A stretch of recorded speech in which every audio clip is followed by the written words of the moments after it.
This house is mine now. If you have any complaints, I'll divorce you. Despite my father having passed away not long ago, Kevin joyfully boasted about changing the property deed to his name. I felt dizzy hearing this. There's no way it's that easy to transfer the registration into his name. I wondered if Kevin was misunderstanding something. Well, I'm fine with a divorce. Won't you regret it? Apparently, Kevin hadn't expected me to readily agree. He responded with a puzzled, "You kidding me?" Kevin retorted with a face that seemed to be like, "Are you out of your mind?" I see. He won't regret it. Well then, I won't hold back. And don't come crying to me later. I secretly smirked at Kevin's ever so naive thinking.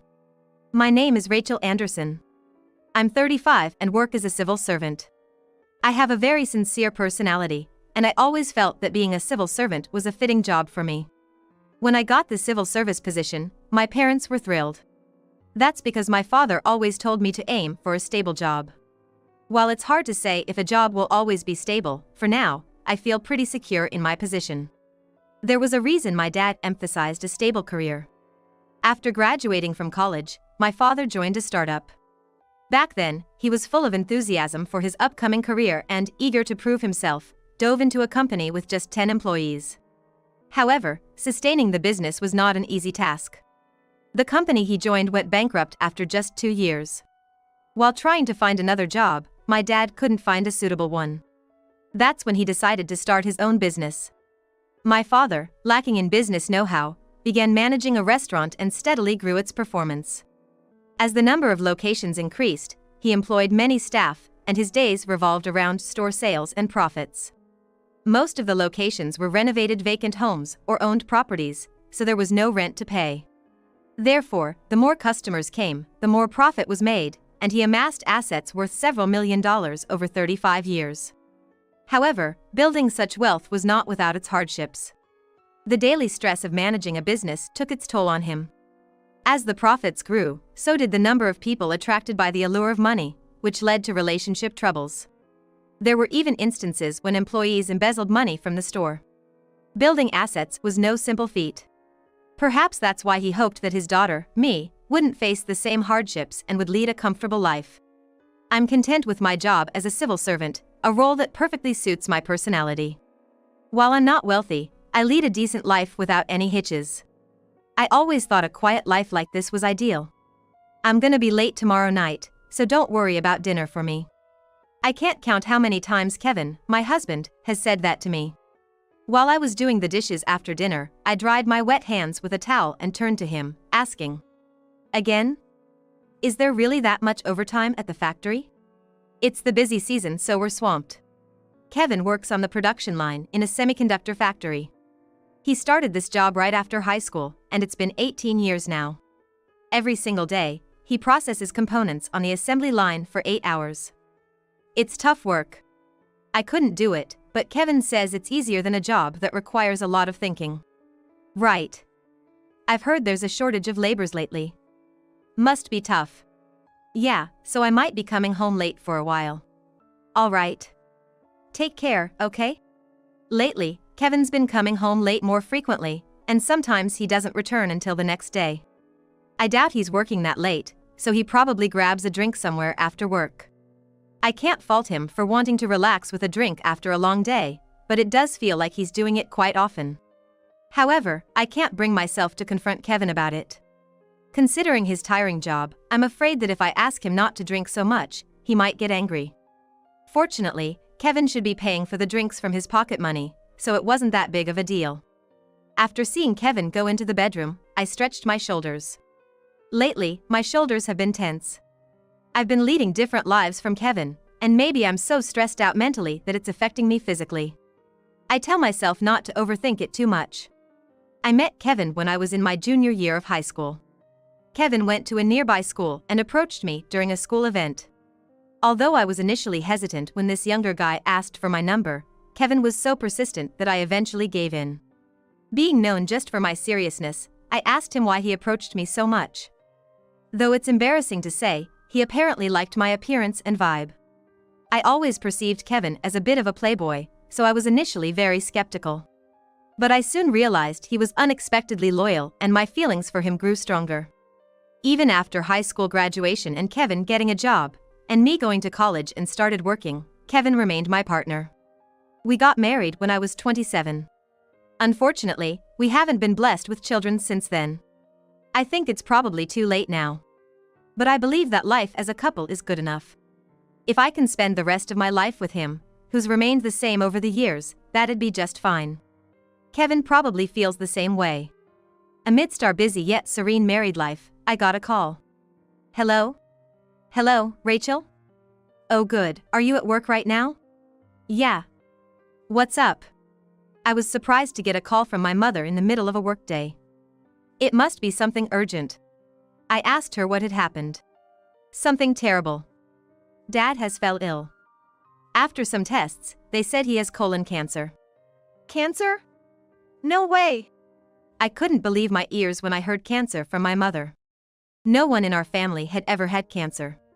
But given that my father is a busy businessman, he might have neglected regular health checkups. It wouldn't be strange if he got sick and didn't realize it. It's true. They said it's progressed quite a bit. No way. But isn't cancer treatable these days? Well, from what they're saying about Dad's condition, he might only have a few months left. A few months? That can't be. I wanted to believe it was all a misunderstanding. But my father is only 60, still relatively young, and it's plausible that the cancer progressed quickly. And they discovered it late.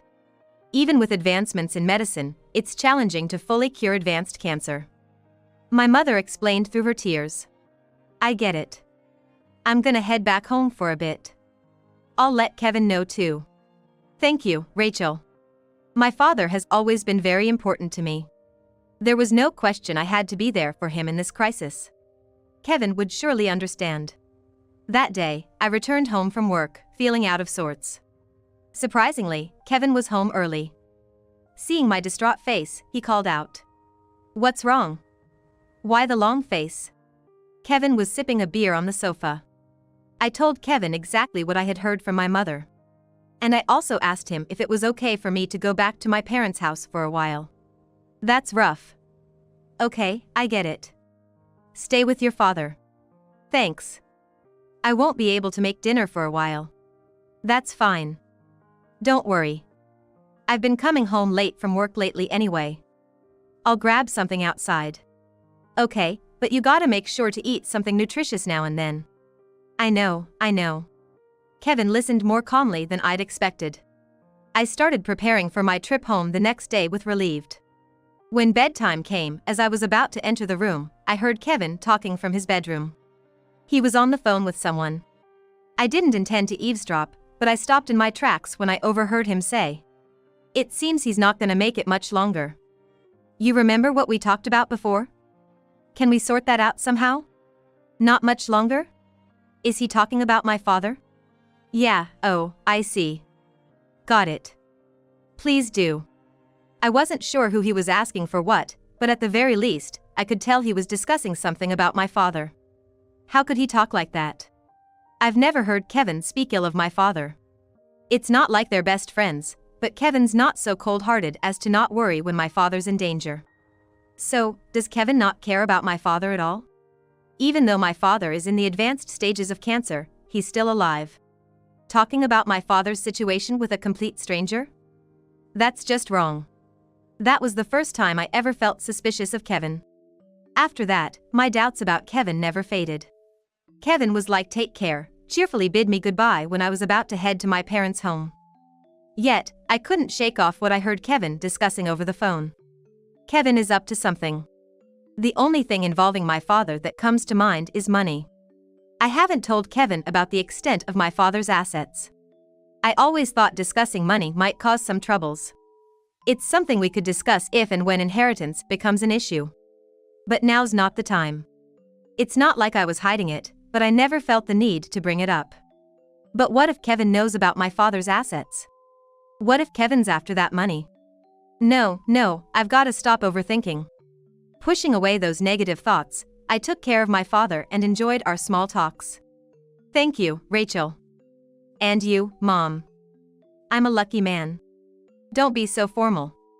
You don't have to say that. That's right. It's too soon for thank yous. As my mother and I tried to lighten the mood with laughter, only my father sat there, squinting his eyes, smiling with acceptance. That final chapter with my father came to a close 3 months later. The departure was so sudden, neither my mother nor I was mentally prepared.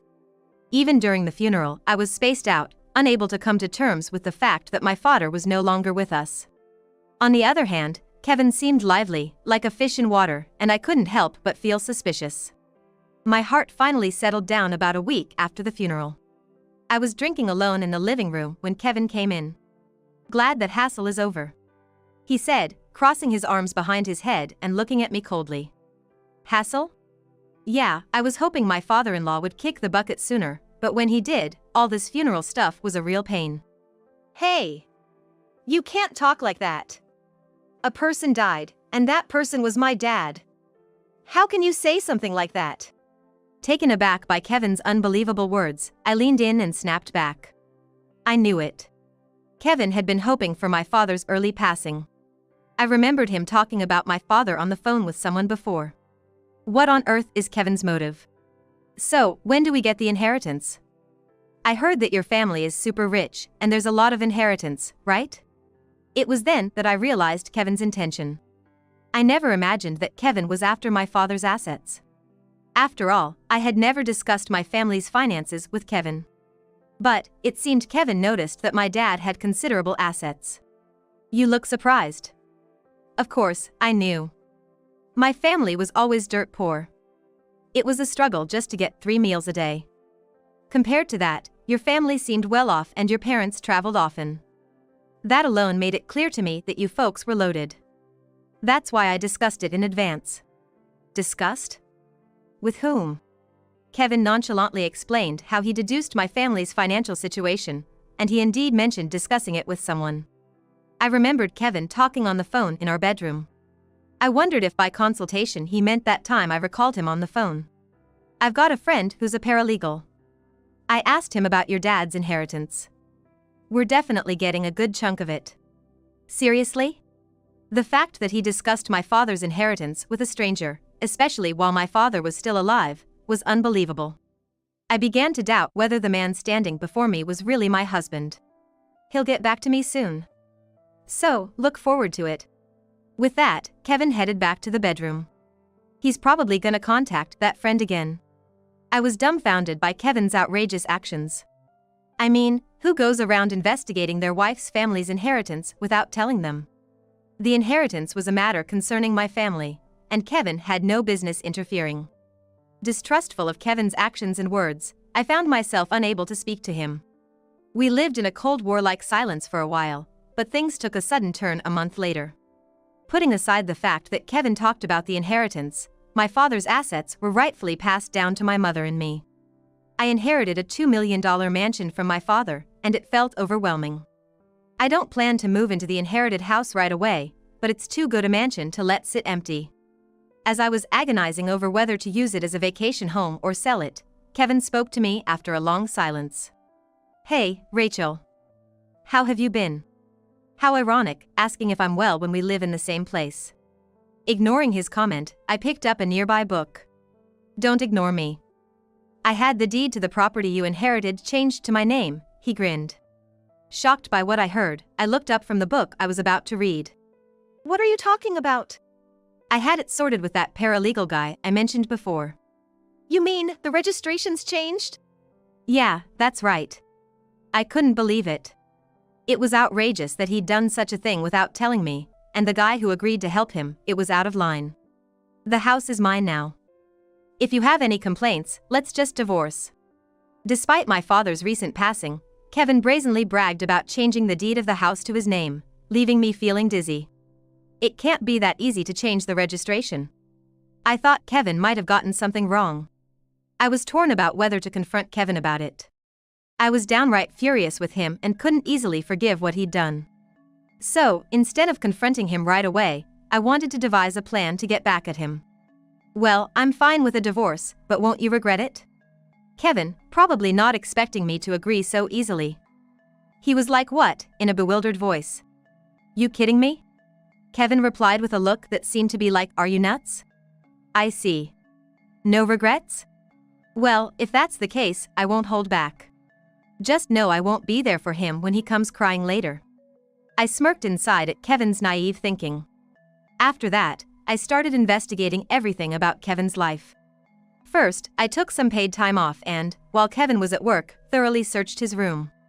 Kevin's messy room was terribly dirty, with stuff scattered all over the floor.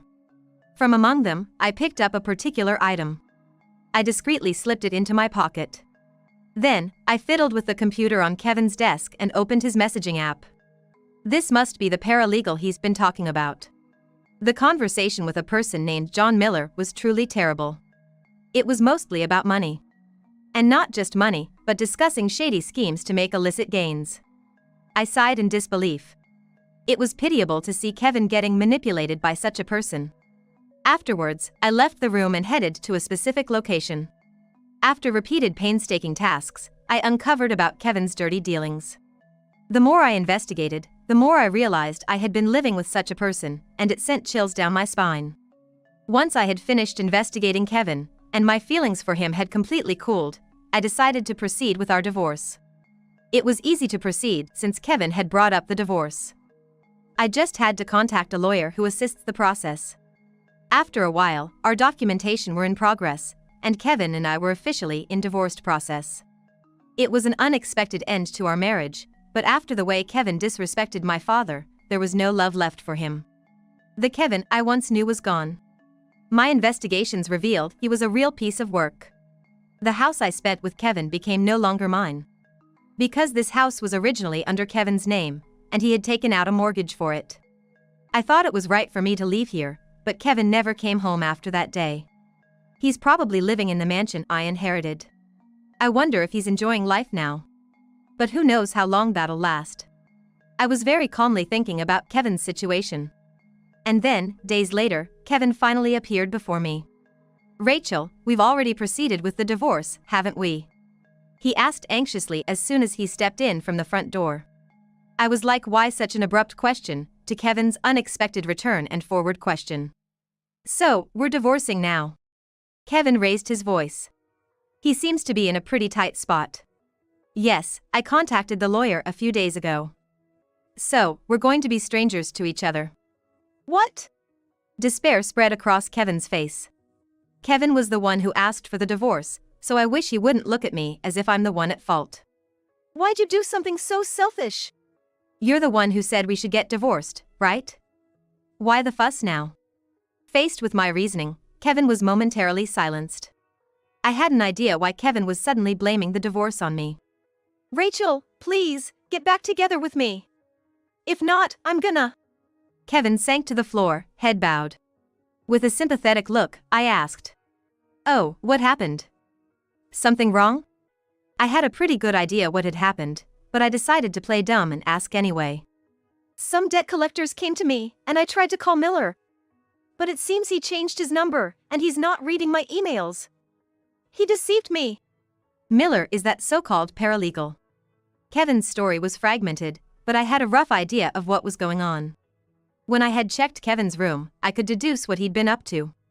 "You've been gambling all this while." "I found plenty of betting slips and receipts from the casino. I even checked your visits to the nearby poker room. Seems you've been at it for about a year now. That's why you ran out of money, right? When I checked our joint account, I noticed small withdrawals that I didn't recognize. Turns out you were dipping into our savings. And then you got conned by that paralegal." Right.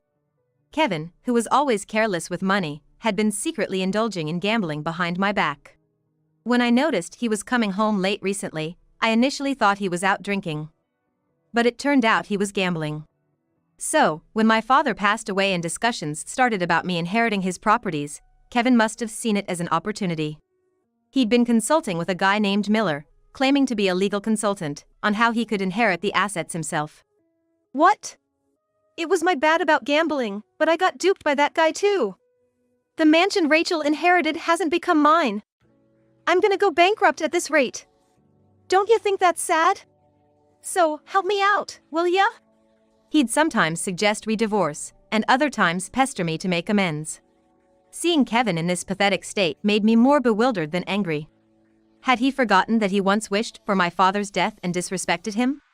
I couldn't even see him as my ex-partner anymore. Excuse me? You're to blame here, aren't you? Feeling sorry for yourself? It's because you let your guard down that you got scammed in the first place. The assets I inherited from my dad are what we'd call separate property here. They're not subject to distribution, and you can't just change the ownership like that. But you got easily fooled by this Miller guy and come crying to me. How convenient for you, huh? Just know, I'll never forgive you for this. As I sternly said that, I could see fear in Kevin's eyes. I brushed past Kevin, heading to the front door. I'll be moving to the mansion I got from my dad. You can stay in this house. Remember, there's a mortgage to pay. Good luck with that. Hold on. Ignoring the desperate man calling out from behind, I walked away confidently. A week later, I received a call on my cell. It was Kevin's mother. I hesitated, thinking she would blame me for the divorce.